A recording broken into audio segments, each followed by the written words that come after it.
Spare not, lift up thy voice like a trumpet, and show my people their transgressions, and the house of Jacob their sins.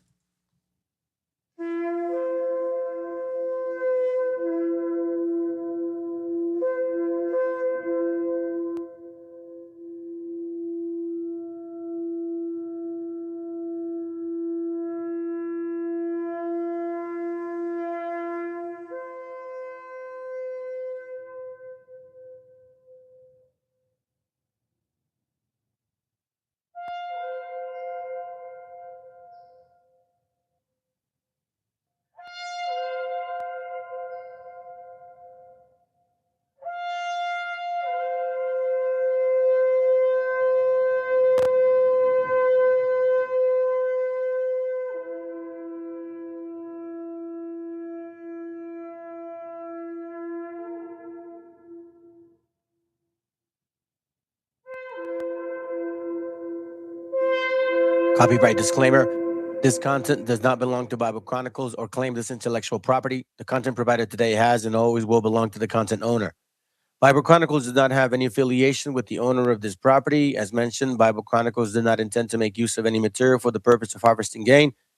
However, Title 17 of United States copyright law states material in use can only be done when it's for theological or general educational purposes, and thus Bible Chronicles believes that this principal material falls under fair use, which honors protection under Section 107 of the same U.S. copyright law. Viene a decirnos con mucha firmeza y gran convencimiento lo mismo que nos decía en el siglo XVIII el barón de Holbach, ¿no? Un filósofo francés de origen alemán. Si nos remontamos al comienzo, entonces hallaremos que la ignorancia y el temor crearon a los dioses. La fantasía, el entusiasmo o el engaño los adornaron o desfiguraron. La debilidad les rinde culto, la credulidad los conserva, la costumbre los respeta y la tiranía los apoya para que la ceguera de los hombres sirva a sus propios intereses.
Bueno.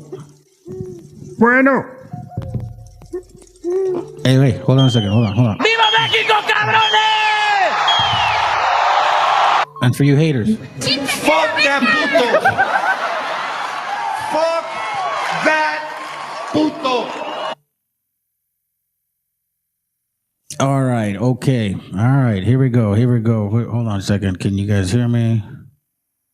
Let's see. The audio seems to be working. All righty.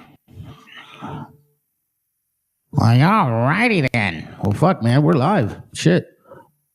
I was really having a hard time trying to get going, fam. I had some things to do. I usually, try to plan it out and stuff, but it doesn't always work. So, saludos, brother. Oh, well, my bad. Saludos, brother. ¡Que alguien me explique! Will be revealed. ¡Que alguien me explique!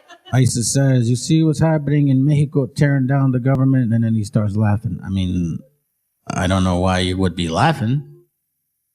Seeing stuff like that, it's nothing to laugh about if you know history, man, and you see shit repeat itself, especially from the people that are in control of that history at this very moment. I don't know why, but it seems like they want to repeat it again. And nevertheless, one thing we have to always be mindful is of the spirit of the people that are really running the show right this moment. We got to dissect their mentality, fam. And this is what I've always come to the conclusion of. Again, I'm not a 100% subscriber to Jasher, but I find some of the things in this book to be intriguing and even like on point. So, for example, on chapter 28, Jasher speaks about the way Esau was going to be. Hold on a second, fam.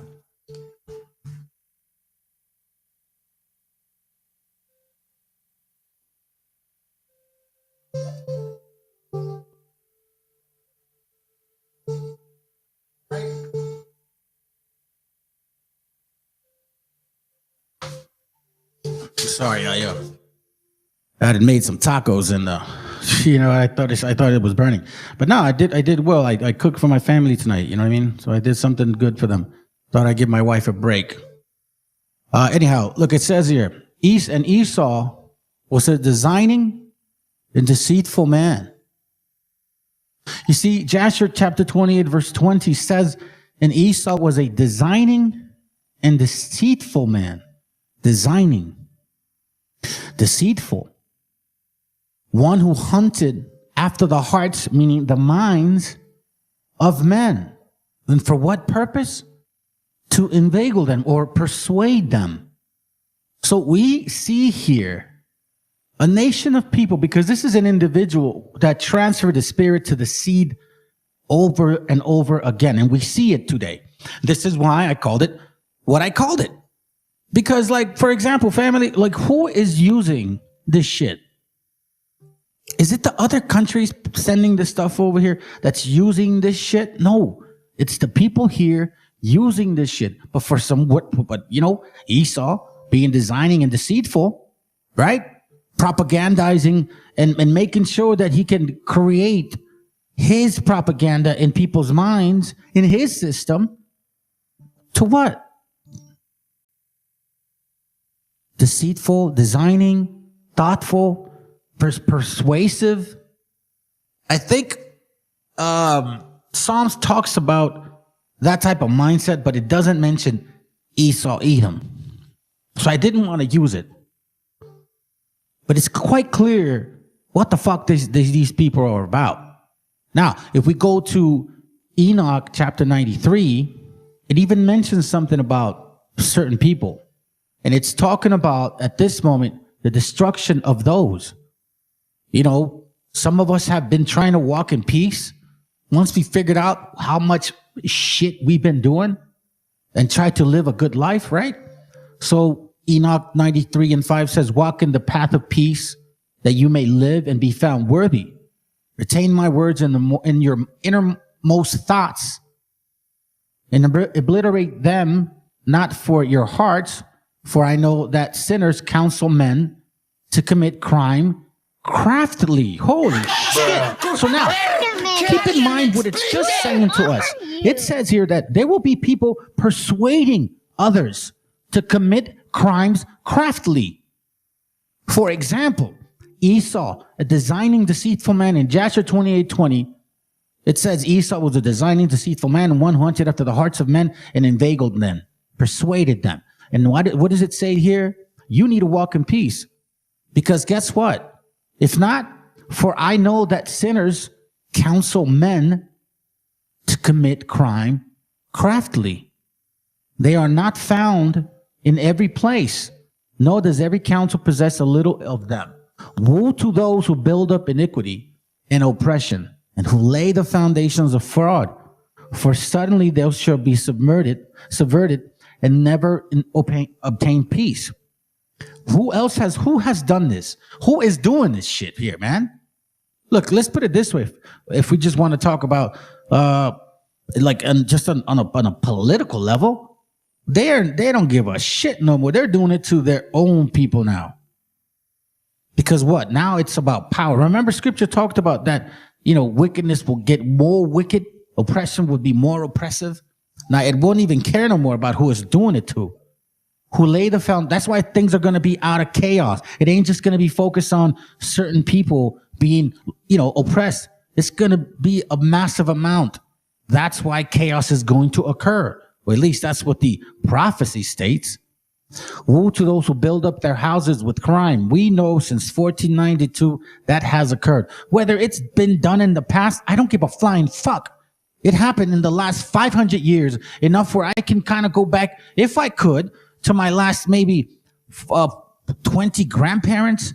I should have the right to do that, like other nations do. Like in Asia, they have that shit. In Arab countries, they have that shit. People that have money specifically can go back into their bloodline. In Africa, the same thing. In Europe, the same fucking thing. But we don't, because our houses belong to someone else. So woe to those, meaning destruction, who build up their houses with crime. For them, their very foundations, so their houses be demolished. Keep in mind that once 1492 happened, they started taking land consistently from our gente. And it wasn't just one nation's family. We know this for a fact now. There ain't no more bullshitting again. Because just like other people have particular acreage, that's privilege by the white man. And y'all helped them. Those two who acquire, listen to this, for from the very foundation shall their houses be demolished by the sword, and by the sword shall they themselves fall. Those two who acquire gold and silver, and justly and suddenly perish. Woe to you who are rich, for in your riches you have trusted. What do the WASP say? The white Anglo-Saxon Protestants say that when you are blessed by God, that means you're wealthier. That's what they believe in, prosperity. They say it themselves in their evangelical fucking rooms. You have not remembered the Most High in your days. I'm sorry, woe to you who are rich, for in your riches you have trusted, but from your riches you shall be removed, because you have not remembered the Most High in the days of your prosperity, because you have not remembered the Most High in the days of your prosperity. He says it twice. You have committed blasphemy and iniquity, and are destined to the day of effusion of blood, to the darkness, and to the day of great judgment. He's not kidding, and this is not random shit. That's why those people that think that, Christianity is all about lovey-dovey shit. Well, yeah, because you motherfuckers are in power. Flip the script. If you said Christianity was all lovey-dovey, then how come whenever, matter of fact, I remember a conversation my daughter had with one of those kids in school a long time ago. This was like 2016, 2017. And they were talking about how fucking racist Trump was being, right? I'm busy right now. Let me go over this. Racist he was. And she asked him a question. I don't remember what it was, but he said something to the effect like, well, it's just that I'm scared because I don't want to be at the bottom. It was a white kid, I don't want to be at the bottom. That's why I'm scared. Chapter 94 says, the righteous shall not fear the wicked, because God will again bring them on into your power, that you may avenge yourselves of them according to your pleasure. Shoosh. Now, is that something that a lot of us are going to get a chance? I don't know, man. That's pretty far-fetched, you know what I'm saying? And look, I'm telling you right now, there are times where I wish I would have that access. Woe to you who shall be so bound by, hold on, let me backtrack. Why do I feel this way? Because of the shit that I see. Okay? Because of the shit that I see on TV, man. Because of our people getting arrested because of the way we fucking look, bro. Because of that. There's no other reason. Like, I can't sit here and tell you like, oh, that doesn't bother me. I'm fine with that. Like, I'm sure no. F that, man. That shit is fucked up if you really think about this, bro. The stuff that our people are going through. Matter of fact, you even have people regretting. Like, and I'm not really, giving them no freaking damn credit for regretting. But, at least they have some common sense. Sorry, I forgot to put this video in here, man. My bad. At least they have some common sense. Woe to you who shall be bound. Woe to you who shall be bound by execration, that you cannot be released from them. The remedy being far removed from you on account of your sins. You see, we all pay. And again, I know a lot of you Christmas Christians really believe that you're going to get away with it because, oh, I was not involved. If you are related in some way, shape, or form to anyone that did anything like this, the way it works is it's judgment on nations. It's not, I mean, individuals too, but judgment on nations. History has seen it. It doesn't even have to be biblical. Judgment on nations. Nations grow, nations get destroyed, and they usually get destroyed when they're at their worst fucking moment. Woe to you who recompense your neighbors with evil, or you shall be recompensed according to your work. So, you know, a lot, like, for example, other religions, you know, I don't want to say other religions because I'm not a religion, but in the Hindu thought, you know, because there's a lot of branches in Hinduism, but in the Hindu thought, they got this thing called karma. Like, you live your karma. Basically, too, is that whatever you put out will come right back to you. I think that should be fair as hell. Woe to you, ye false witness, who aggravate iniquity, for you shall suddenly perish. So let's go from the beginning. Let's start from the top. First of all, let's start with something light. Columbus initiated the transatlantic slave trade in early February 1494, first sending several dozen enslaved Tainos, these are the native people of the island he landed on, to Spain. Columbus described those he enslaved as well-made and of good intelligence. He ordered 1,600 of them rounded up, and had 550 of the best males and females, according to one witness, Michel de Cuneo, chained and sent as slaves to Spain. Of the rest who were left, that person writes, the announcement went around that whoever wanted them could take as many as he pleased, and this was done. And understand that significant numbers of even those early slave deliveries ended up dying en route. Possible. Now, the initial slave that we talked about proved to be unprofitable, but he later wrote, "Let us in the name of the Holy Trinity go on sending all the slaves that can be sold." So there you get both the religious and the commercial considerations in one sentence. When the slavery did not pay off, he turned to a tribute system, forcing every Taino of 14 or older to fill a hawk's bell with gold every 3 months. If successful, they were safe for another 3 months. If not, Columbus ordered that they be punished by having their hands chopped off, or they were chased down by attack dogs. What up? What up? What up, Chris? Good to have you, bro.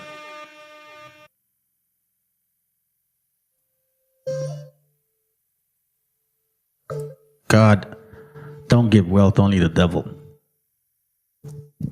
Trump made America racist again. Yeah, well, there always been. He just exposed it. Lady 33 says, I enjoy watching your channel. The only problem I have with you is that it seems like you promote hatred among races instead of trying to create unity among the races. Yeah, well, unfortunately, when you look at history, even with the video we just saw right now, like, history shows us that it's never about unity. It just seems like it. It's never about unity. If you go back into history, people fight among themselves because they're very tribal. People are tribal. Those are facts. You know, scripturally speaking, that's what it says too. The Bible says to the Israelites to stay within the Israelites. I'm assuming the Bible also says y'all stay within your nations. And, you see those acts as well. Asians want to stay within Asian people. I mean, I don't want to say racist, but I think Asian people are very prejudiced among themselves. Matter of fact, even within themselves. Like, but I think more than race, from what I understand, they make sure not to get dark skin. So and that's because they don't want to be considered low class. India does the same thing, right?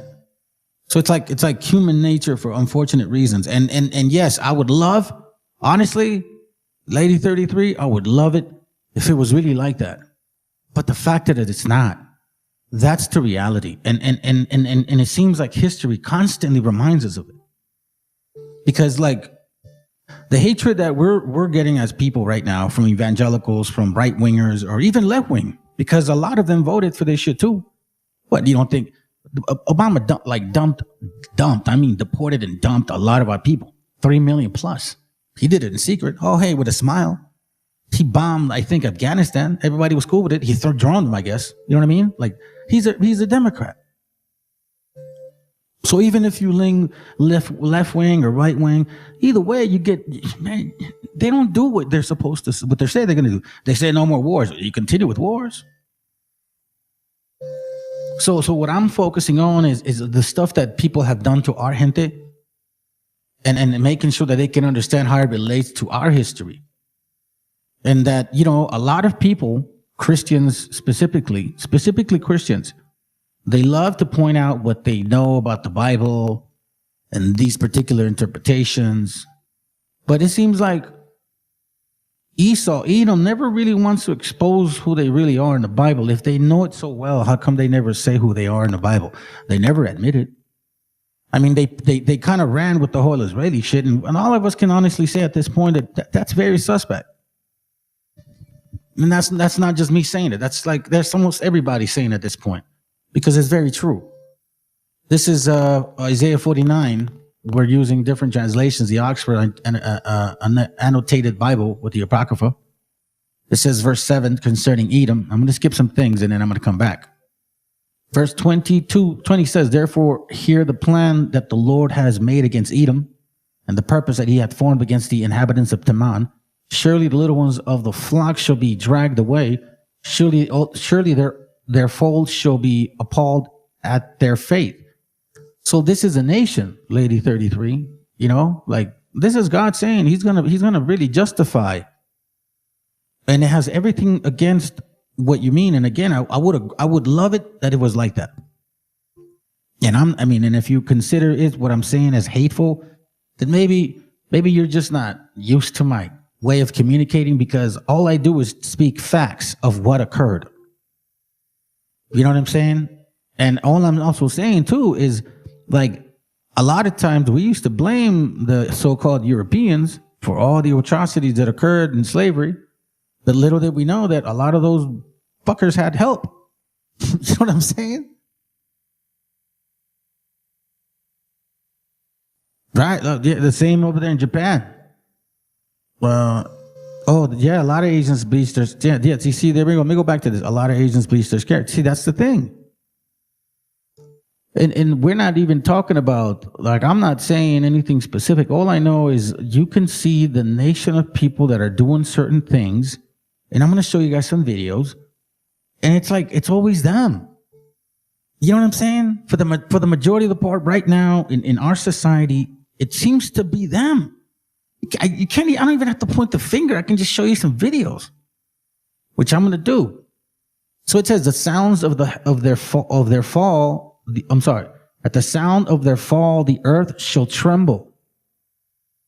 At the sound of their fall, the earth shall tremble. Now, keep in mind that Babylon, right, the last kingdom, says that when they fall, the earth is going to tremble. Because why? Because the currency, the money, right?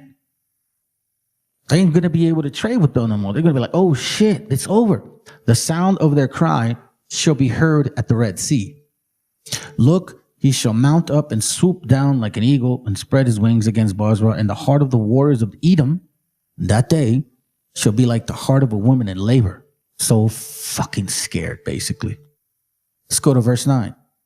Verse 8. For I will bring calamity upon Esau, calamity of Esau upon him, the time when I punished him. Now it says, if great gatherers came to you, would they not leave gleanings?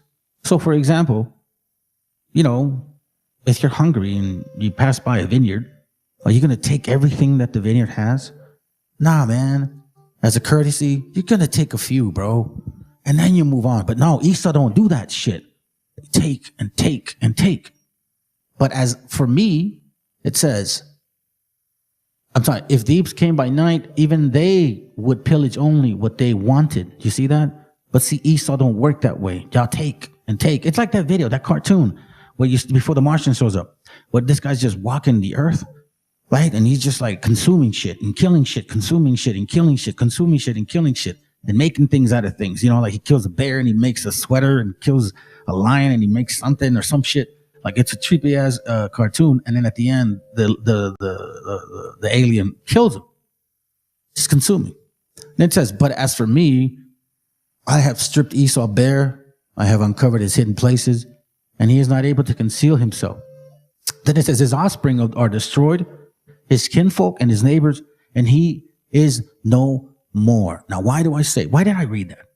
His offspring are destroyed. Listen to this. It's not me. It's them.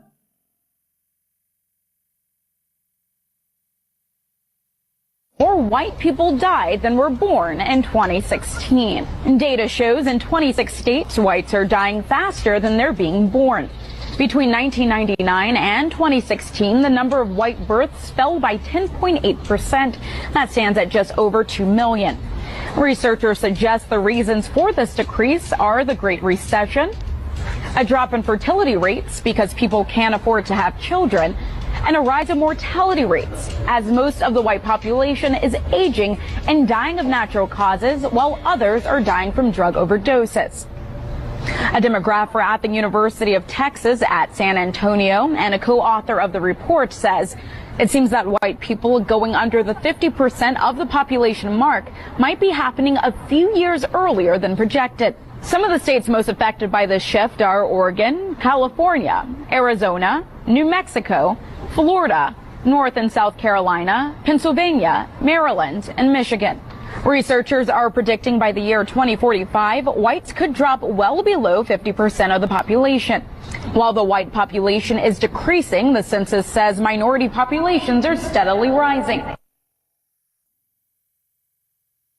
And you wonder that a lot of the chaos are the states that have been named. If you think about the hatred towards our people, or just towards people of color at this point, because you fucking see it now, man. You have people that I mean, just because you look a little brown, bro, they're pulling you over. And I used to see that shit in movies. I never thought that it would be to this point. Never did it occur to me that it would be to this point. And, you know, we're constantly seeing this, like, for example, this guy was a right-winger.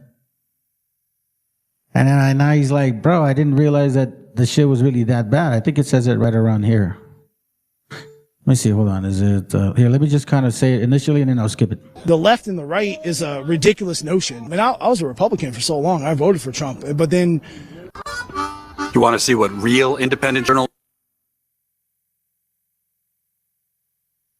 we don't care. We don't care anymore. You know what I mean?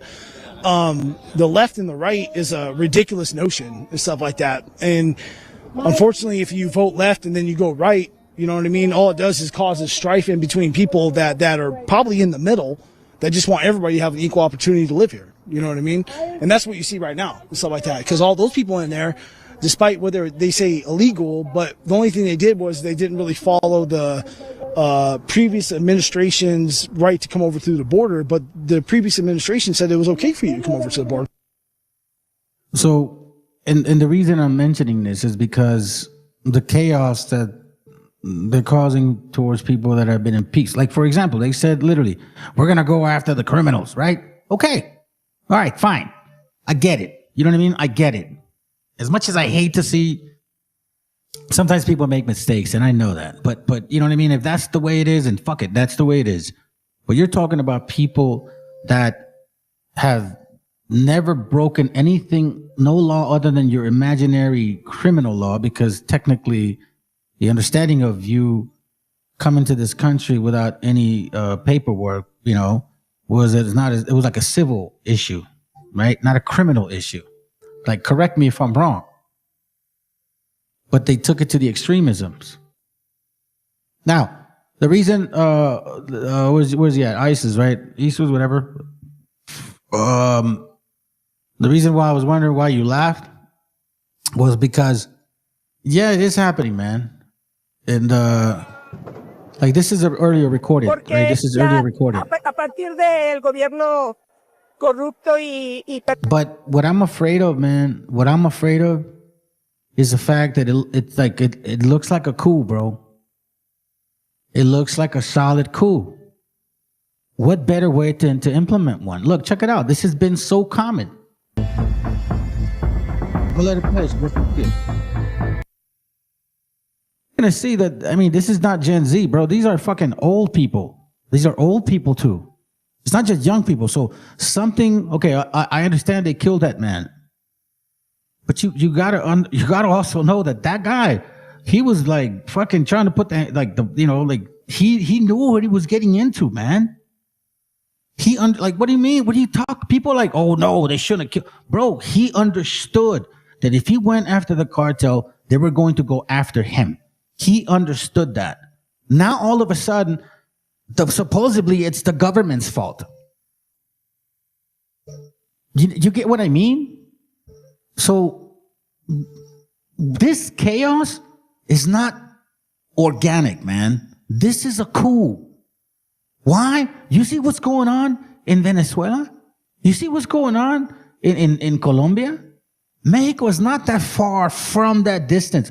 When the Colombian president said the statement about there's this history says that when the golden eagle attacks the condor, then will the great jaguar wake up.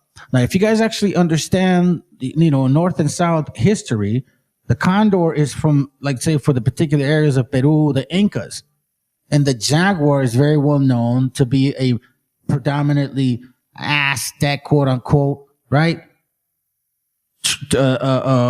Powerful image. It was basically like a Mexican thing. Like the jaguar is like Mexican, like, excuse me. Like basically what so-called Aztecs would consider. So I don't see this far-fetched. I see this as a coup, because guess what? It happened almost 100 years ago, man. Just check it out.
This is, and you're right, order out of chaos, man. I'm going to show you why. I'm going to fucking show you why. And look, and this is a great statement. I'm going to show you two things in this video. Great fucking statement that el presidente Pedro de Colombia dijo. You got to pay attention to, like, what's going on, family. Like, don't go by the assumptions of fucking media. They've been lying to us for so long. You know that already. That's why I love to read history, and I do like to pay attention to things, because as I'm reading history, it's like it's repeating itself, man. Construyen campos de concentración para migrantes y aplauden las mayorías electorales y dicen que son de una raza inferior los migrantes y colectivizan culpas en ellos como hicieron con los judíos y los llaman terroristas e inferiores y ladrones. Narcotraficantes todos, dicen. Cuando la mayoría de los narcotraficantes son rubios y de ojos azules y guardan sus enormes fortunas en los bancos más grandes del mundo y no viven en Bogotá, ni en Caracas, ni en el Caribe, ni en Gaza, sino que viven en Miami y son vecinos del presidente de los Estados Unidos y viven en Nueva York y en París y Madrid y en Dubái. Viven donde hay lujo, no pobreza. Pero los misiles los tiran donde hay pobreza y no donde hay lujo. That's true. They aim and shoot where the poor are, not where the rich are. Now I'm gonna do it this way, in case I don't want to get blocked on it. Hey, what up, sis? Good to have you here.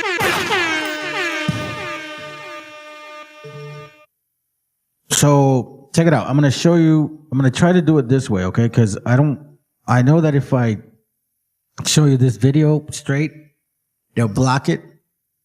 Okay? So I know that for a fact.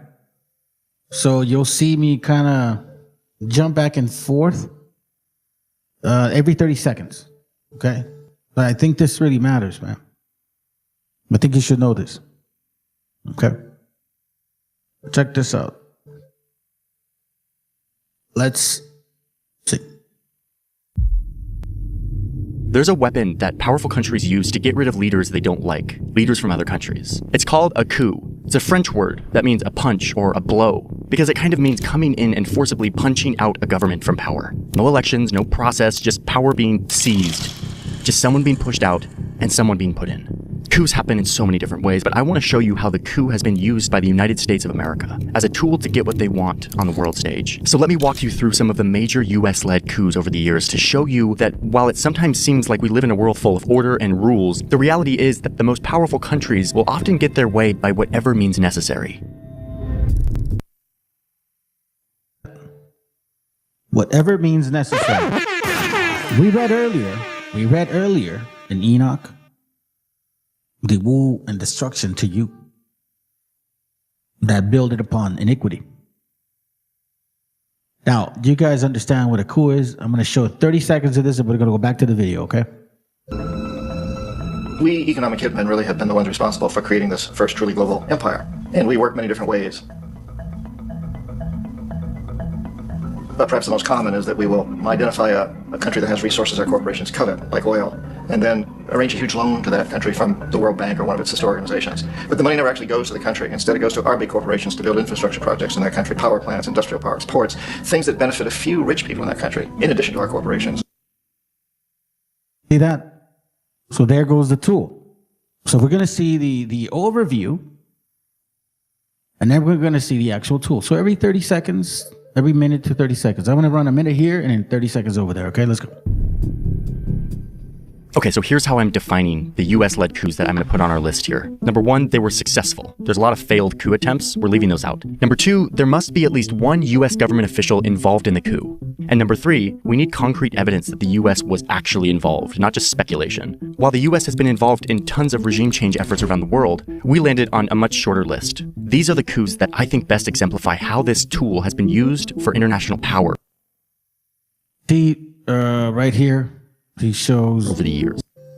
These are the coups that I think best exemplify how this tool has been used for Iran. Okay, I want you to pay attention to that real quick. We got about 20 more seconds. International power over the years. Let's start here. This part, okay? Then I'm going to play this one here. Okay? So check this out. Oh, and NordVPN just turned 11 years old, and so gift. Let's get has to do with into the map. I got to get out of here because things are about to heat up. We got a lot more to cover on these coups. The next coup has to do with Spain. Well, actually more like Spain's colonies. Okay, so we're looking at the Philippines, Spanish Empire, Cuban, Puerto Rican, Filipino, okay? And then we obviously went over, we kind of, unfortunate because of time, we walked over the history with Hawaii, all right? So pay attention. Because of what? Natural resources and strategical locations. We just heard a video earlier speaking about that, correct? All right, let's hear it again. But really don't help the majority of the people at all. However, those people, the whole country is left holding a huge debt. And such a big debt they can't repay it, and that's part of the plan, that they can't repay it. And so at some point, we economic hitmen go back to them and say, listen, you owe us a lot of money, can't pay your debt, so sell your oil, real cheap to our oil companies. Allow us to build a military base in your country, or send troops in support of ours to someplace in the world like Iraq, or vote with us on the next UN vote, to have their electric utility company privatized and their water and sewage system privatized and sold to U.S. corporations or other multinational corporations. So there's that whole mushrooming thing, and it's so typical of the way the IMF and the World Bank work. They put a country in debt, it's such a big debt it can't pay it, and then you offer to refinance that debt and pay even more interest. And destabilization. Boom, you got it, sis. Hold on. Gotcha, bitch. Straight up. And here we're getting a better picture of it. Do you see what I'm saying? Natural resources, strategic locations. So they go in there. Now, this is an overall picture as to, who they cooed, but we're getting a detailed, specific understanding of who it was, these jackals, and how they did it, and where. Let's go. Spain's glory days have come and gone. They are a declining empire, and there is major resistance in their colonies, especially in Cuba, Puerto Rico, and the Philippines. Meanwhile, the US is a rising empire, and they already are pretty uncomfortable with Spain having colonies like 100 miles off their coast. But at the same time, they don't love the idea of true independence for places like Cuba or Puerto Rico. These are strategic islands right in the US's neighborhood. And like Hawaii, American companies have money invested, particularly in Cuba. Independence might mean them getting kicked out. So the US delves into this fight between Spain and their colonies. They use the explosion of an American Navy ship as their excuse, even though it was likely an accident, not an attack. But sometimes stories matter more than truth. So the US sends in troops to liberate the rebels fighting against their Spanish colonizers. See that? So now we just saw something earlier regarding Mexico, right? Let's finish this off. You demand this quid pro quo, which you call a conditionality or good governance, which means basically that they've got to sell off their resources, including many of their social services, their utility companies, their school systems, sometimes their penal systems, their insurance systems, to foreign corporations. See, so they go into Puerto Rico, Cuba, and all that. Hey, listen, man, we're gonna liberate you. We're gonna do this. We're gonna do that. Da da da da da da. Right, and then to find out, like, no, that didn't happen. No, on the contramon fue. Promising them independence, not only in Cuba and Puerto Rico, but later over here in the Philippines and Guam. These local uprisings eventually drive out the Spanish. And in all of these cases, the US reneges on their promise to give independence to these locals. And they figure out ways to govern Cuba and Puerto Rico indirectly themselves. The US has just piggybacked off several independence movements to enact several coups at once, allowing them to install pro-American leaders and a Navy base in Cuba, and eventually annexing Puerto Rico and Guam, which they still control, and the Philippines, which they held for 48 years. Again, I made a whole video about this one too if you want to go deeper. Anyway, we gotta move a little quicker here because we're not gonna get through all these coups. Let's move on. Okay, so we're over here in Nicaragua. Nicaragua, okay? So now, let me take you to, and again, we're gonna go forward and back, hold on. Forward and back on this, okay? The president. And in Ecuador for many. His left is Nicholas Nope. Ecuador from, and in the president. Oh, did I skip it? I think I skipped it. The precedent for economic hitmen. Okay, so let me show you. Economic hitmen. Let me show you. The precedent for economic. Matter of fact, let me let it play because I thought I had the Nicaraguan. It's 1909. There's a bunch of powerful American companies here, but a new president comes to power vowing to regulate them. The US is not going to let this happen. So the Secretary of State starts spreading rumors to smear this guy, this president, saying that he's building a canal that would compete with the Panama Canal. But really, they're just upset because Nicaragua is taking loans from Europe. The US keeps painting this guy as a war criminal and someone worthy of being thrown out. You see that? Earlier we heard a guy say that, they offer loans and stuff, and through the loans they manipulate you and blah, blah, blah, blah, correct? Well, now the US is mad because no, we're supposed to be the manipulators, not these fuckers. Y'all are evil, man. This is crazy. This is crazy, man. You can just see it clearly what you guys are doing. So push comes to shove, and the US sends ships to both of Nicaragua's coasts. They assemble a bunch of Marines in Panama, basically just flexing on Nicaragua and telling the president to step down. And doing to Maduro today. They're doing the same thing to Maduro in Venezuela, right? They have, but it's Russia this time. And they're over there, in Venezuela and Colombia, flexing their muscles, shooting boats, saying, yo, I'm the superpower. The benefit of being a rising... Remember, this is in the early, this is 100 years ago, practically, where they're beginning to gain power. So now they're doing it again because they're beginning to lose it. There you go, right there. Hold on. Thank you, sis. We're on the same mindset right now. Gotcha, bitch. Superpower is that it worked. He has no choice but to step down. And soon, a leader that the US likes comes to power. The coup is complete, and really, this is the first of many instances of the US meddling in Nicaragua. A few years later, the US is back in the region for another coup in next-door Honduras. This one was plotted by a band of private American citizens, and it follows a... You see that right there? And I think this one does have Honduras. Hold on. And in Ecuador for many... Nope, it doesn't have it. But let me show you. But let me show you. But let me show you this. I'm going to give you about 30 seconds of this because this is important. And really began back in the early 50s when democratically elected Mossadegh, who was elected in Iran, he was considered to be the hope for democracy in the Middle East and around the world. He was Time Magazine's Man of the Year. But one of the things that he'd run on and began to implement was the idea that foreign oil companies needed to pay the Iranian people a lot more for the oil that they were taking out of Iran. The Iranian people should benefit from their own oil. Strange policy. We didn't like that, of course. Like that, of course. So what do? They do a coup. Similar pattern. A similar pattern. Economic. Next door, Honduras. Economic control, natural resources. Next one's Honduras. This one was plotted by a band of private American citizens, and it follows a similar pattern. A new president comes to town, in this case directly inspired by Nicaragua's president, and he wants to take back control of the country from American businesses. In this case, we're talking about bananas. The banana companies were not going to let this happen. And it was mostly this guy, a banana businessman named Sam the Banana Man. He's not going to let this pesky president run his country. No. So he assembles his own militia. He literally buys a surplus Navy ship, loads it up with weapons, and starts his campaign to get this president out. He sails from New Orleans to the coast of Honduras, and he literally invades the country with like a private army. Wait, what? This shit.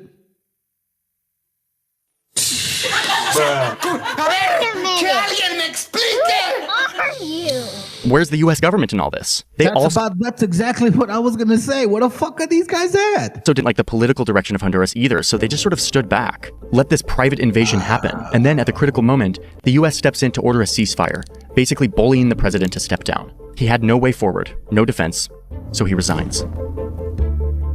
And the banana... Oh, for what? For profit and resource. That's really it. A man's leader of choice takes the presidency, giving the banana businessman land and a unique status to import anything he needs tax-free. And, wait for it, he refunds him for all of the coup expenses using public Honduran money. That's exactly what that other lady is planning on doing if they get rid of Maduro. She's saying she's going to sell the oil to private institutions. This is nothing new. But we were afraid to do what we normally were doing, which was to send in the military. Instead, we sent in one CIA agent, Kermit Roosevelt, Teddy Roosevelt's relative. And Kermit went in with a few $1 million and was very, very effective and efficient. And in a short amount of time, he managed to get Mossadegh overthrown and brought in the Shah of Iran to replace him, who always was favorable to oil. And it was extremely effective. Mobs overflowed Iran. Army officers shout that Mossadegh has surrendered and his regime as virtual dictator of Iran is ended. Pictures of the Shah are paraded through the streets as sentiment reverses. The Shah is welcomed home. So back here in the United States, in Washington, people looked around and said, wow, that was easy and cheap. So this established a whole new way of manipulating countries, of creating empire. The only problem with Roosevelt was that he was a card-carrying CIA agent, and had he been caught, the ramifications could have been pretty serious. So very quickly at that point, the decision was made to use private consultants to channel the money through the World Bank or the IMF or one of the other such agencies, to bring in people like me who worked for private companies. So that... Basically, based on that report, they're involved. I'm telling you, man, like this is why other countries are sick of this shit and they're like, fuck you, I'm going to BRICS. Y'all are the devils. It's like, whoa. Banana Man literally overthrew the government and made Honduras pay for it. Wow. Okay, so let's move forward to the 50s, where the coup becomes a more useful tool in the American toolkit. There's this new US agency dedicated to collecting and analyzing information from all over the world, meaning for spying. They call it the Central Intelligence Agency, the CIA, and it completely revolutionizes the art of the coup. Oh, and at this point, the US is now a full-blown global superpower, no longer just looking in their own neighborhood, but rather at the whole world map, investing huge resources into fighting their global rival and its communist ideology. So this gets us to Iran, 1953. Oh, that's why I wanted to show you guys this video, because that said that's exactly where it all started. The actual concept of manipulating countries. When Arbenz became president of Guatemala, the country was very much under the thumbs of the United Fruit Company, the big... Sorry, it was the one before, right? The precedent for economic hitmen really began back in the early 50s when... See, that's what he's saying. It began in the early 50s. So here we're getting a history of like where it started in Iran, and we're going to go to Iran. The precedent for economic hitmen really began back in the early 50s when democratically elected Mossadegh, who was elected in Iran, he was considered to be the hope for democracy in the Middle East and around the world. He was Time Magazine's Man of the Year. But one of the things that he'd run on and began to implement was the idea that foreign oil companies needed to pay the Iranian people a lot more for the oil that they were taking out of Iran. The Iranian people should benefit from their own oil. Strange policy. We didn't like that, of course. We didn't like that, of course. See, he says we didn't like that, of course. So where Iran had just elected a new star politician, Mohammad Mossadegh. He rises to power believing that Iran must take back control of its most valuable natural resource, oil, which at the time was completely controlled by a British company called the Anglo-Iranian Oil Company. We know it today as BP. Mossadegh is done with this. Let's kick the British out and take back our oil. But like the US, Britain is not happy with Iranians trying to take back their resources. So they warn that if they do this, there will be consequences. So the British catch a quick meeting with the CIA's Middle East guy who was passing through London, and they pitch him on this idea. Let's throw out Mossadegh. The CIA is like, okay, and they kind of sniff communist vibes on Mossadegh with this big desire to nationalize Iran's oil, or at least they tell themselves they do. So the CIA agrees, and they secretly send this guy to Iran. He's the Middle East bureau chief, Kermit Roosevelt. He's like in his 30s. Oh, and yes, he is the grandson of another big coup guy, Teddy Roosevelt, who I have gone into in other videos. Roosevelt sneaks into Iran and is given $1 million taxpayer dollars to use, quote, in any way that would bring about the fall of Mossadegh. So now there's a... You see now the pictures are getting better, right? Okay, let's check it out. But we were afraid to do what we normally were doing, which was to send in the military. Instead, we sent in one CIA agent, Kermit Roosevelt, Teddy Roosevelt's relative. And Kermit went in with a few $1 million and was very, very effective and efficient. And in a short amount of time, he managed to get Mossadegh overthrown and brought in the Shah of Iran to replace him, who always was favorable to oil. And it was extremely effective. Mobs overflow Tehran. Army officers shout that Mossadegh has surrendered and his regime as virtual dictator of Iran is ended. Pictures of the Shah paraded through the streets as sentiment reverses. The Shah is welcome home. So back here in the United States, American CIA agent. Picture of it. Okay, let's go. In Iran, secretly trying to overthrow the government. And it's a rocky start at first with a bunch of failures. But they start using their money to get traction, bribing politicians, religious clerics, and other leaders to say divisive and controversial things about Mossadegh. They hire locals to stage attacks against religious leaders, making it look like they had been ordered to do so by Mossadegh. But really, they were just getting paid by the CIA to do this. And with enough time and money, they create an atmosphere of chaos and hostility and distrust among the public. Oh, and there's weapons. The CIA stashes enough weapons and explosives to support a, quote, This is why when I saw this over there, I was like, bro, this is too like, okay.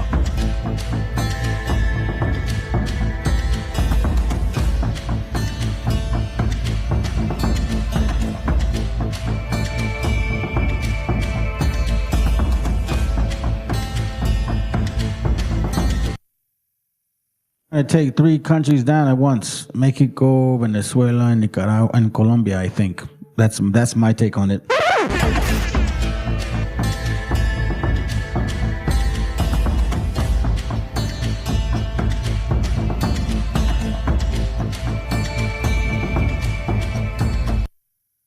How we get an idea of how and what we're surrounded by. Okay.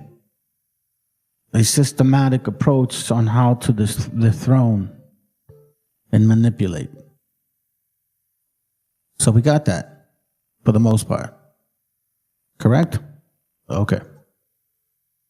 Now we're going to get into the other videos that I wanted to show y'all. And this is heartfelt, man, because this is happening to our gente, and this is why I do what I do. Hola, buenas tardes. ¿Cómo te llamas? Mi nombre es José Antonio Vargas. Ajá. Soy de León, Guanajuato. Me agarraron en Wisconsin. Nos dieron maltrato. Toda esa gente que esté indocumentada, por favor, escóndanse, no manténganse en sus casas, porque la verdad es muy feo todo el maltrato que estamos pasando. La verdad, mujeres, niños, no importa, viejitos. De hecho, hasta un viejito se convulsionó y no hicieron nada para ayudarlo. A mí me robaron mi dinero, mi cadena de oro, me robaron mis pertenencias, mis pasaportes, todo me robaron. Y no nomás fui yo, fue mucha gente. La verdad, yo le pido esto a la presidenta, a los que fueron a la aduana, yo les dije, vayan a fijarse cómo nos tienen en realidad como unos perros. O peor que eso, cuando menos a los perros les arriman de agua y comida. A nosotros, nada, nos tuvieron 16 horas en Alejandría, amarrados. A mis amigos les dieron pollo y se lo tenían que comer, amarrados, y un racismo inmenso de parte de las personas morenas, cosa que ellos también sufrieron, el discriminio. So he said that there was immense racism, bro. Immense racism by specific people, which was basically black folks. He was saying there was immense racism by blacks, even though they went through that shit themselves. It's fucking crazy. De los americanos y aún así ellos nos trataron igual. So, por favor, hagan algo. Los que están aquí en Estados Unidos, aunque tengan 25 años, no les preguntan, nomás los deportan. No tienes que firmar, nomás te agarran y pum, te deportan. Igual a los de la calle, a toda la gente. Por favor, yo les digo a los que tengan sus familias, quédense, cuiden a sus hijos, porque la verdad a ellos no les importa si tienen hijos o no tienen hijos. Otra pregunta, ¿cómo era el tipo de agentes que te detuvieron? Eran en un Uber, andan en Ubers, andan caminando normal, es más, no son agentes, son personas cazarrecompensas. Entonces, ellos no están entrenados para hacer el trabajo y hacen el trabajo lo peor. Son muy antiprofesionales. Exactamente, porque no tienen profesionalismo para hacer eso. Tengo yo 25 años viviendo allá y nunca en mi vida había visto cómo nos están tratando, trabajando 25 años aquí en Estados Unidos y nos tratan como animales. Por favor, eso no es justo. Claro, ¿y de qué tipo? Son raza mexicana también, ¿verdad? Claro, y más nuestra raza, algo terrible.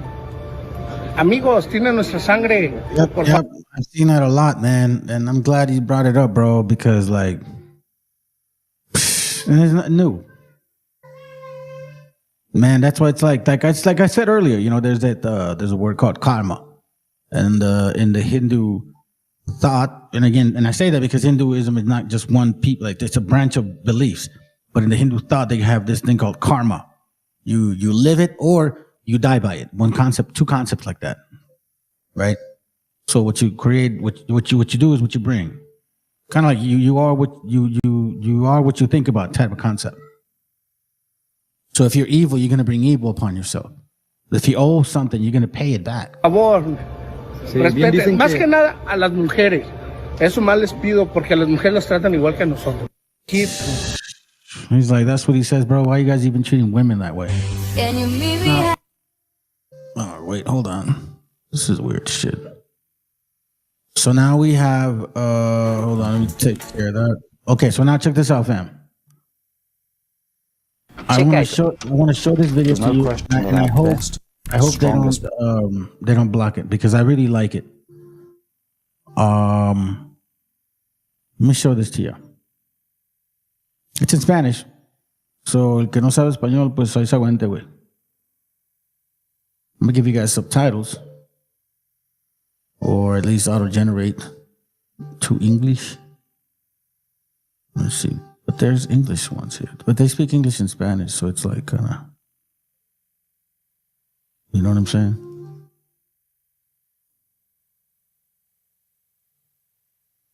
Pain medicines are the opioid. Check it out. It's in Spanish, remember. Keep it in mind, all right? Keep it in mind. Let's see what you got. What he said, why does the word keep taking fuck the devil, Satan, and all are hellbound for all eternity? I don't know what you mean by that. Yeah, the devil are typical wannabes. They can never be the Yahushua. Well, maybe reframe your statement. I don't know. Well, anyways, let's continue, Pam. Maybe you're new here. But these are the same drugs that have a reputation for causing addiction. Mind that the topic initially has always been white narco terrorist. So I wanted to give you a cool concept. I also wanted to read to you like the earlier verses in Jasher and in Enoch regarding how the mind of these people work and why we're here right now with this situation today. They claim that people that look like me are the fucking narcos. They claim that people that look like me, right, automatically are, you know, drug related, gang related, and that we cause this addiction among your peoples. Let's find out who caused this addiction. Let's go back to the source. Checa esto. There's no question that our best, strongest pain medicines are the opioids, but these are the same drugs that have a reputation for causing addiction and other terrible things. Now, in fact, the rate of addiction amongst pain patients who are treated by doctors is much less than 1%. Esta era una campaña publicitaria del Oxycontin, la droga estrella de una de las familias de narcotraficantes más grandes de la historia. Y es que en el discurso se suele culpar a México por la crisis de los opioides que vive Estados Unidos. I stepped back to say who is responsible, who is the most responsible for the It says, like, I just want to look and consider who is responsible. Who is the most responsible for you drug addicted individuals? Who is the most responsible? Okay, think about that statement. fentanyl killing Americans? And the answer was the Sinaloa cartel is number one, and the Chapitos are leading the Sinaloa cartel. The three boys are El Chapo's sons, and they pioneered this manufacturing of fentanyl and the transportation distribution of it that we see today. So they are the leading group that is responsible. Pero ¿qué pasaría si te digo que uno de los grandes responsables de todo esto es Estados Unidos y no México? Para comprender toda la historia, debemos ir punto por punto, conocer nombres, intereses económicos, grandes farmacéuticas, sobornos políticos y todo un mapa que pocas veces se cuenta. El fentanilo es el tema central. Se busca a toda costa que México deje de enviarlo. No es para menos. Tan solo en 2021 se estima que hubo 106,000 muertes por sobredosis, la mayoría por la famosa droga. Pero la llamada crisis de los opioides no comenzó con el fentanilo. Para entender todo, debemos remontarnos a 1995. Te presentamos a la familia Sackler. Son los dueños de Purdue Pharma, la importante farmacéutica que inventó el Oxycontin. Esta simple pastilla es un poderoso opioide altamente adictivo. Fue creado con la intención de aliviar el dolor. En Estados Unidos, cuando una farmacéutica crea un nuevo medicamento, debe pasar por la FDA para probarlo. Ellos son los encargados de revisar y comprobar que lo que se vende sea 100% seguro. En el caso del Oxycontin, había un pequeño detalle. Al igual que la gran mayoría de los opioides, solo debe utilizarse para aliviar el dolor de personas con cáncer, pacientes terminales o personas recién operadas. Purdue sabía esto. Al momento de solicitar la aprobación, buscaron la forma de que su venta no se limitara a un sector reducido. Querían just follow and keep in mind that before it used to be for prescription when it was like a chronic diagnosis, a chronic or a critical diagnosis, right? Where it's like critical is you potentially can die. Chronic is where you're just, it's going to happen. And they're like, no, we need to open the sector to other people. Like, let's broaden it up a bit and kind of sell it to, I don't know, just regular pain. Fuck it, depression. Practically. Que cualquier paciente pudiera usarlo para así tener mayores ingresos. La única persona que podía hacer eso era Curtis Wright, director interino de la División de Anestesia, Cuidados Críticos y Adicción a Productos farmacéuticos de la FDA. Purdue alegaba que su producto no era adictivo y que incluso era más seguro que otros opioides. Wright en un inicio se mostró escéptico, pero recibió un agresivo acoso por parte de la farmacéutica para convencerlo. Al final cedió y el 28 de diciembre de 1995 la FDA aprobó el medicamento y dio el visto bueno para que en su etiqueta dijera esto. Se cree que la absorción dilatada que proporcionan los comprimidos del Oxycontin reduce la propensión de un posible abuso. Es la frase que dio paso a la epidemia de los opioides. Fue un error monumental e histórico de la FDA. Porque gracias a ella, Purdue Pharma tuvo el respaldo del gobierno para que pudieran recetar el Oxycontin a prácticamente cualquier persona. En 1996 comenzó su comercialización con una agresiva campaña publicitaria, como el video del inicio, donde se incentivaba a los doctores a recetar el medicamento para cualquier dolencia. Fue un éxito rotundo. Superaron al medicamento más vendido, el Viagra. En 1999 se estima que vendían $20 millones a la semana. La familia Sackler amasó una inmensa fortuna de aproximadamente $35,000 millones. De acuerdo con Forbes, eran más ricos que los Rockefeller. Un éxito millonario a expensas de una población que por un dolor común se volvía dependiente de un opioide. Crearon a una nación adicta. Para que te des una idea de lo que hicieron, escucha esta frase de madres que perdieron a sus hijos por la droga. La única diferencia entre la heroína y el Oxycontin es que el segundo te lo puede dar un médico.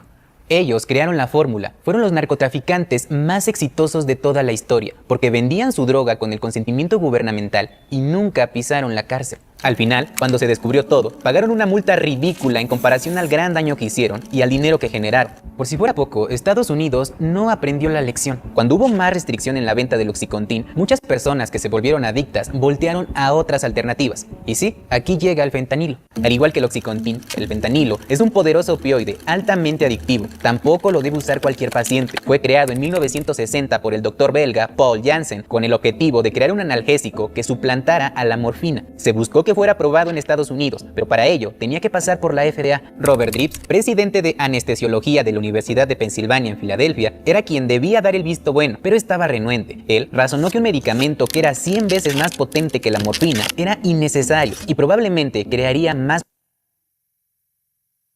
problemas que ventajas. Además, temía que el fentanilo pudiera usarse como una droga de abuso debido a su inicio de acción relativamente rápido. A pesar de sus advertencias, la FDA lo aprobó, pero con la condición de que solo se utilizara con pacientes con cáncer o con una condición terminal. La presión fue mayor porque el laboratorio del Dr. Janssen fue adquirido por la poderosa farmacéutica estadounidense Johnson & Johnson. Este fue el precedente para la creación de nuevos productos con fentanilo, los cuales dieron paso a la primera gran ola de adicción. Este es Subsys, el producto estrella de la farmacéutica Insys. Es un aerosol a base de fentanilo, creado para aliviar el dolor de algunos pacientes con cáncer. Fue aprobado en 2012 por la FDA. Ojo, hace 16 años ya habían aprobado el Oxycontin. Las denuncias contra el medicamento estuvieron desde antes del 2000 y aún así fue aprobado sabiendo que era un opioide altamente adictivo. John Kapoor, el fundador de Insys, quizá inspirado en el éxito millonario de Purdue Pharma, aplicó el mismo método. Su producto solo fue aprobado para pacientes terminales o con cáncer. Sin embargo, encontraron una especie de vacío legal. Si bien la FDA limitaba el uso a este tipo de pacientes, permitían que un doctor usara su propio juicio para determinar si una persona podría requerir Subsys. Ahí estalló todo.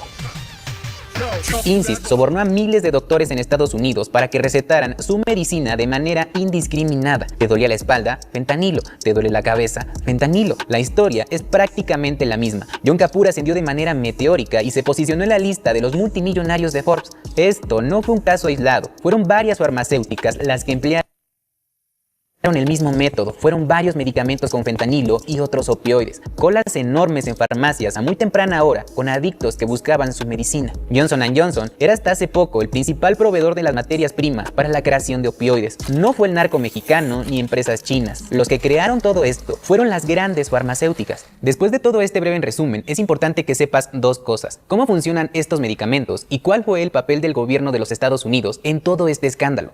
Un opioide es sumamente efectivo como analgésico. Aún hoy día se sigue utilizando en los quirófanos. Sin embargo, las cantidades deben ser muy cuidadas. Además, como lo hemos dicho a lo largo del video, no lo debe tomar cualquier persona. El argumento que usaron las farmacéuticas para defenderse es que su producto hacía el bien y las personas eran las que abusaban. Cuando consumes una droga adictiva, existe un momento en el que si la dejas de tomar, tu cuerpo presenta abstinencia. De inmediato pide más. Además, mientras más frecuente es tu consumo, necesitas más cantidades para satisfacer esa necesidad. Por eso se volvieron millonarias las farmacéuticas, porque cuando esto pasaba, recetaban más medicamentos y creaban dosis más grandes. La gente la consumía porque ya la necesitaba. Y cuando el tratamiento terminaba, el dolor pasaba, pero la adicción se quedaba. Muchos pacientes tuvieron que acudir a otras drogas para satisfacer esa necesidad. Sumado a esto, había personas que consumían la medicina por uso recreativo. Acudían con doctores solo para obtener prescripciones de opioides. Un completo desastre. La FDA debió exigir pruebas contundentes de que los productos eran seguros. No lo hicieron. Por si fuera poco, altos funcionarios fueron sobornados. Curtis Wright,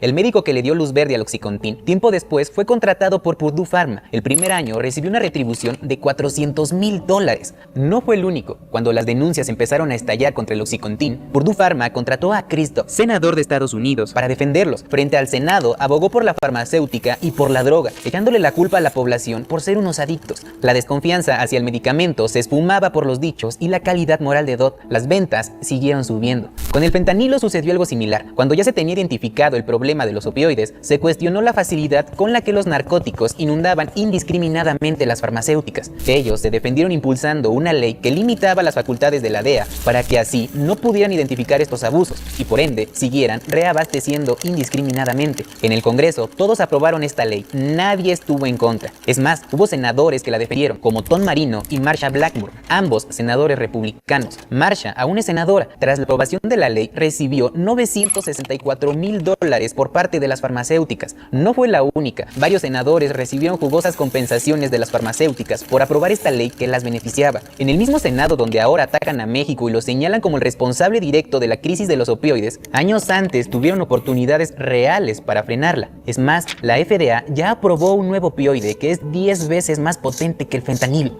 Es de locos. Al final, Estados Unidos...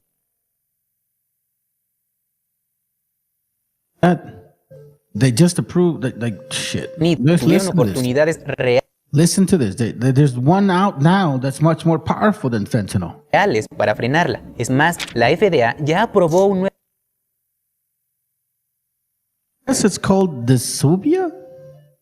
I mean, is this real? Desubia. Desubia drug is a potent opioid medication used for managing severe acute pain in medically supervised settings, but it carries significant risk of addiction, respiratory depression, and misuse. Wow.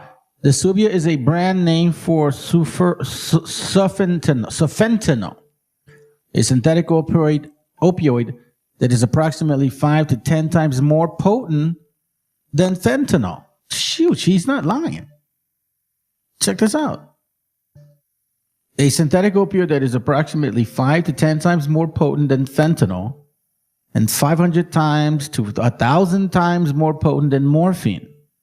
It is designed as a sublingual tablet that dissolves in your tongue, providing rapid pain relief for patients in acute pain situations, particularly in hospital or emergency settings. Wow. Do you think that this won't get out of hand in someone else's hands? Really? Damn. Nuevo opioide que es 10 veces más potente que el fentanilo. Es de locos. Al final, Estados Unidos puede intentar acabar con el narco en México, nombrándolos como grupos terroristas, detener cada gramo de fentanilo para que no entre a su país. Pero eso no detendría la crisis de los opioides, porque gran parte del problema lo tienen en casa. Por si fuera poco, la responsabilidad de Estados Unidos por la crisis que viven y la violencia que existe en México por el narcotráfico no termina aquí. Hace unos días se volvió viral esta foto. Es un integrante del cártel del Golfo. Lo que lleva es un lanzacohetes exclusivo para el ejército estadounidense. Incluso es de los que envían a Ucrania. ¿Por qué el narcotráfico en México está tan bien armado? En 2021, el gobierno de México comenzó una batalla legal contra 11 gigantes de la industria armamentística en Estados Unidos. El tema es muy delicado y necesita su propio video. So yeah, they got that going on. So now let me take you through a couple of videos because, you know, some of these people got caught. So now, here, the president that they're over here complaining about, she had said this before, and I just want to play it. I'm going to take you through a few segments of short videos. Let's go. A cualquier extranjero que realice actividades al margen de la ley, se le impondrá la pena más severa posible, así como la medida cautelar de prisión preventiva oficiosa. A cualquier extranjero. Al Ejército, Marina y Guardia Nacional se logró combatir y detener. Caen 2 narcotraficantes estadounidenses en Puerto Vallarta, Jalisco. La narrativa del presidente de los Estados Unidos, Donald Trump, cada vez se está debilitando más al asegurar que solamente los mexicanos son los que aseguran drogas sintéticas y fentanilo que traspasan a los Estados Unidos. Pues no, gracias al Ejército, Marina y Guardia Nacional se logró combatir y detener a 2 objetivos prioritarios del propio gobierno de los Estados Unidos. Han caído Aaron Wilkie Murphy, de 51 años de edad, y Hong Tua Thi, de 49 años. Ambos personajes estaban altamente relacionados con la distribución de fentanilo que llegaba a los Estados Unidos, y no eran mexicanos como tanto presumen los republicanos. Ambos provenían directamente de los Estados Unidos. El gobierno mexicano ya los está extraditando hacia su país de origen y es otra estrellita bajo el mando de Omar García Harfuch, secretario de Seguridad Pública. Insistimos, si quieren acabar con el problema del narco, que primero acaben con aquellos que distribuyen la droga allá. Yeah, but you'll hear nothing about that here. Zero about that, or this too. ¿Será que el presidente Trump vaya a considerar terrorista a este ciudadano estadounidense, este compatriota connacional paisano suyo? Les presento a Scott Harvey Daniel Lee Thompson. Este es un ciudadano de origen estadounidense que intentó ingresar a territorio mexicano con 3 armas largas, 2 armas cortas, 19 cargadores y 2.095 cartuchos útiles de diferentes calibres, 3.000 miras telescópicas para armas y un jodido telescopio. La detención se llevó a cabo en el Puente Internacional El Chaparral en Tijuana, Baja California, por los elementos de la Secretaría de la Defensa Nacional y la Guardia Nacional. Así que, más que sea otra estrellita para Omar García Harfuch, demostrar que el tráfico de armas proviene directamente de los Estados Unidos, de ese país que se queja de lo que él mismo está ocasionando. And that's why I'm going through these segments like that, because I think it's a powerful message. This kid is pretty smart, man. I follow him I listen to him every now and then. And very informative, very involved in politics, and he did a report on the trafficking. I didn't want to show that long ass video, so I figured I'd show some of these pieces that he's mentioning.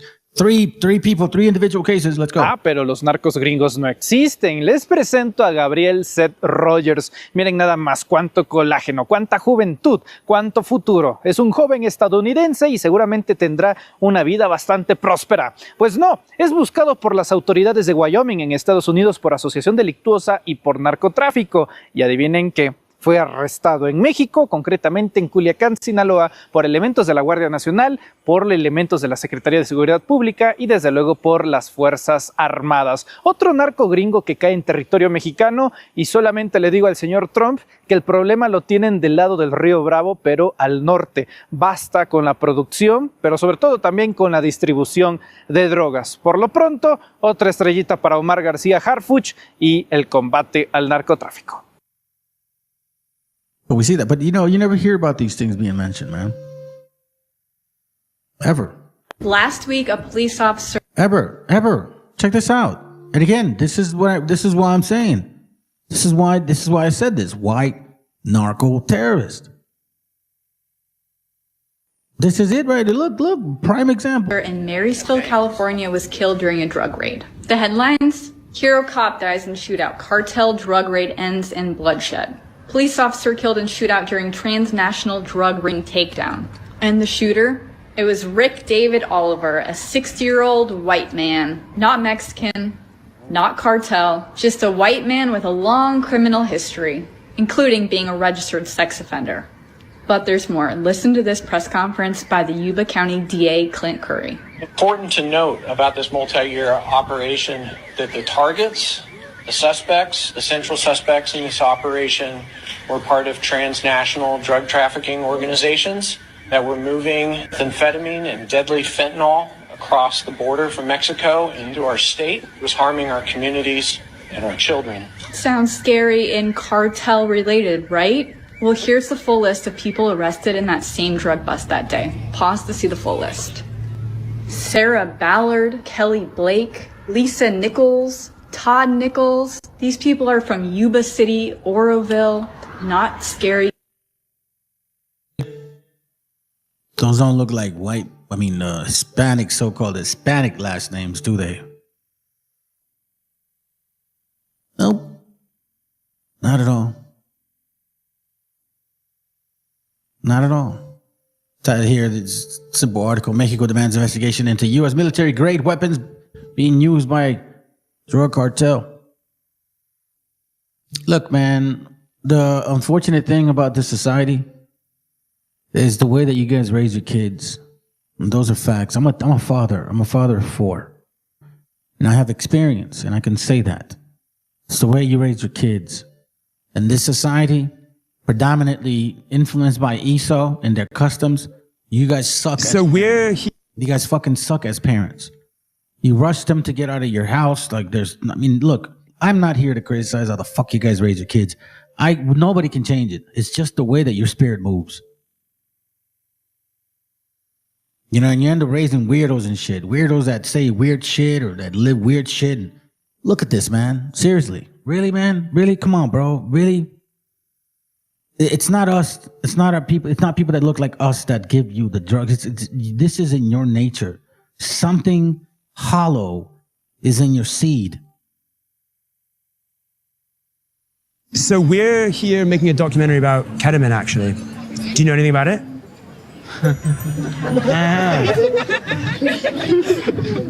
You have a lot of things that I've got. Anyway, thanks very much. Documentary done. Ketamine has become the generation-defining drug for young Brits. Use has risen 30% year on year, mainly driven by 16 to 24-year-olds. I mean, like this is European shit. Like that's who you guys are. This is in your nature. This is what you do.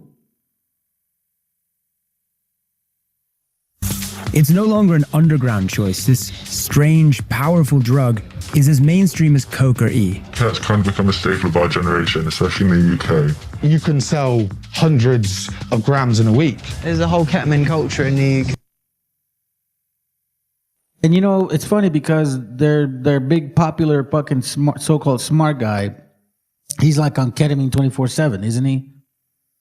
Like, I guess they were complaining about him because Elon Musk, right? The Oval Office, because he was like, his eyes were swirling everywhere and shit.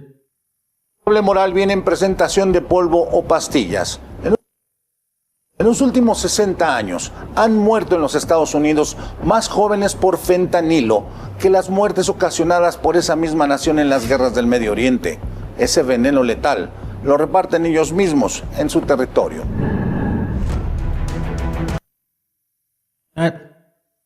You see what he's like? He's like, yo, you guys distribute that shit in your own territory.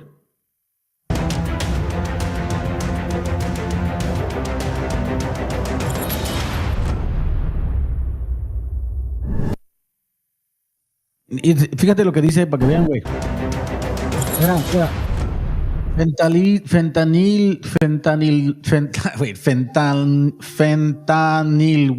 Fentanyl wood. La hipocresía yankee. Es lo que quieren decir. The Yankee hypocrisy. Y'all complain about people selling you drugs, but you're fucking using them. Like, nobody forces you guys to do this shit.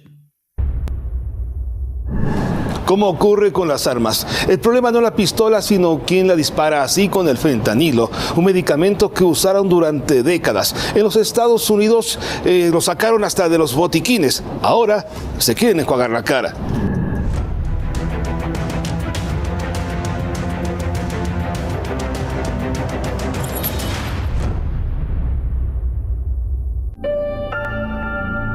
El fentanilo es uno de los opioides más poderosos que existen para tratar el dolor. Es 100 veces más fuerte que la morfina y 50 más que la heroína. Pero así como las armas no son el problema, sino quién y por qué las dispara. Hablando del fentanilo, el problema no es el medicamento, tampoco su potencia. Es algo que hemos usado por muchas décadas, realmente sin muchos problemas. Porque aunque es muy potente, aunque es muy fuerte, pues usamos cantidades menores y lo podemos usar como médicos en el hospital de una forma muy segura. Tan solo el año pasado, los cuerpos de emergencia en los Estados Unidos atendieron más de 400,000 sobredosis de drogas. Casi el 20% de ellas, alrededor de 70,000, se tradujeron en muertes por fentanilo. El problema actual es... A lot of it does have to do, family, with, you know, the way things are supposed to be. Scripturally speaking, that's what it talks about. People are going to drink the cup. You know, some people don't like that shit. Some people think that's too hard. If I'm not mistaken, this society of scientists, because this is what a lot of people believe in, scientists, right? And that means that you would have to embrace the concept of Darwinism, because Darwinism is a, you know, part of science. And you guys even speak of this in eugenics. You know, you claim to be the superior race, right? And you use eugenics because eugenics is Darwinism concepts like, you know, survival of the fittest. Well, this is part of that. I think, at least from what I see. If you say Darwinism, believe in eugenics, Well, then life is selecting.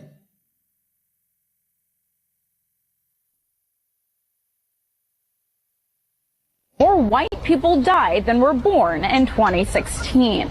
Data shows in 26 states, whites are dying faster than they're being born. Between 1999 and 2016, the number of white births fell by 10.8%. That stands at just over 2 million. Researchers suggest the reasons for this decrease are the Great Recession, a drop in fertility rates because people can't afford to have children, and a rise in mortality rates as most of the white population is aging and dying of natural causes while others are dying from drug overdoses.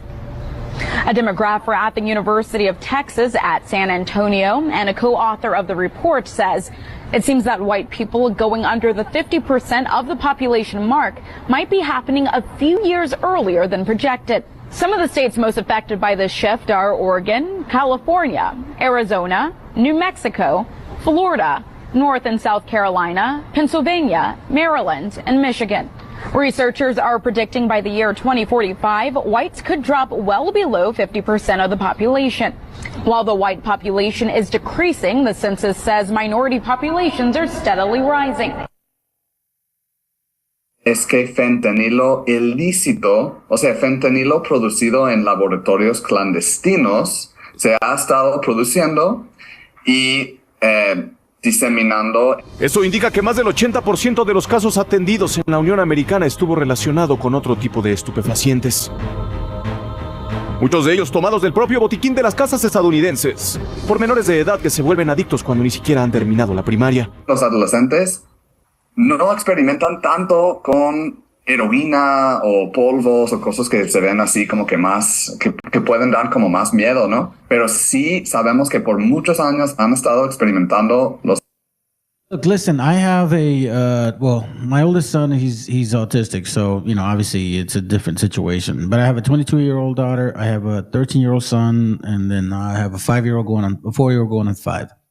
I don't have any issues with my 13-year-old son. Nothing regarding this situation. My daughter specifically, especially not. And again, it all has to do with the parenting. Hate to fucking say it. It's very simple. You know, we're not interested in raising children to get rid of them. Like, that's not how we raise our children. We raise you to turn 18 and get the fuck out of the house. That's the Anglo-Saxon way. That's Esau's way. Like, that's how you guys move. And this is what you created. And apparently, you fed other nations to raise their kids that way because other nations do that shit in this country. You guys, you know, your kids turn 18, you want to move them the fuck out. Send them to college. Oh, they're football players, basketball players. Oh, they're students now. They're gonna, and then you send them far. You send them far away from your house. What the fuck did you expect? You think you're 18-year-old, 19-year-old, 20-year-old, after you've been like living 40, 50 years, when you reflect and think back, did you know shit when you were 18, 19, and 20? Fuck no, you didn't know shit, man. None of us did, bro. 18, 19, 20-year-olds, 21-year-olds, we didn't know shit. You put us out there in the world and no real connection with our parents or like our siblings. This is what occurs. You got to fill that emptiness. Because when you have no connection with your family, this is exactly what happens. Addiction occurs. Adolescentes con pastillas. I can speak of it because y'all know my story, man. I don't got to repeat it. A veces como pastillas robadas, a lo mejor de sus papás o algo así. A las adicciones tempranas que muchas veces inician en casa hay que sumarle la facilidad de acceso a las drogas. Ese es uno de los factores que incrementan su consumo principalmente. Hey, hold on a second. What are you saying, bro? Because you keep posting some shit. Are you afraid of hell forever and ever, eternity? Show me in scripture where color think out ignorance. Pride there gonna be ever see heaven. All right. Well, I understood the first one until you went scripture where color think out ignorance. Where color thinks out ignorance and pride? Is that what you mean? Is that what you're saying? So you want a scripture that says that color has anything to do to what? To cleanse yourself? Is that what you're saying?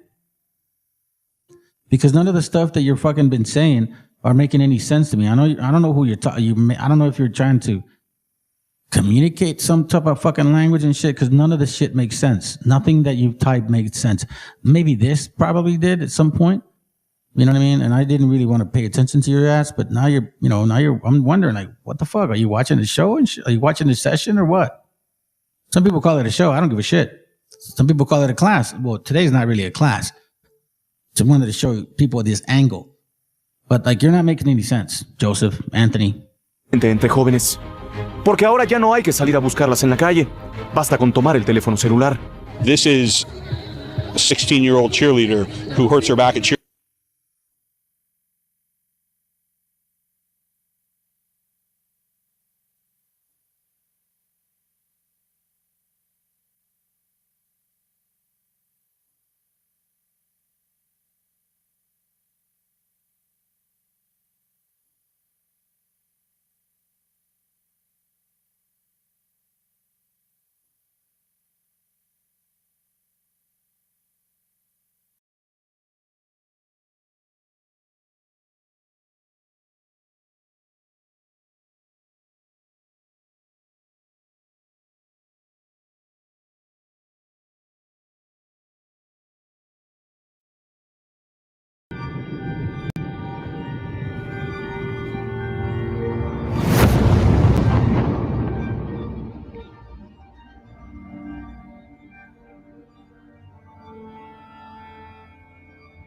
Ical, hijo, abre los ojos.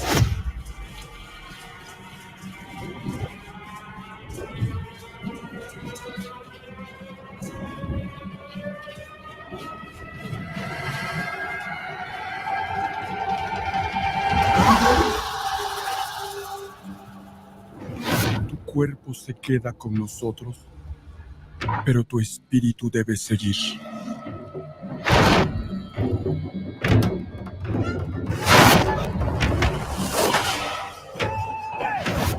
Busca la luz. Aléjate de las sombras. Deja que nuestro dolor sea tu fuerza. Desde aquí iluminamos tu camino.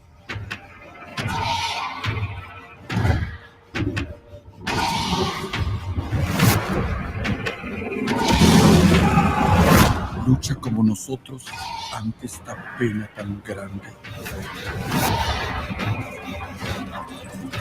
Yo soy tú. Tú eres yo.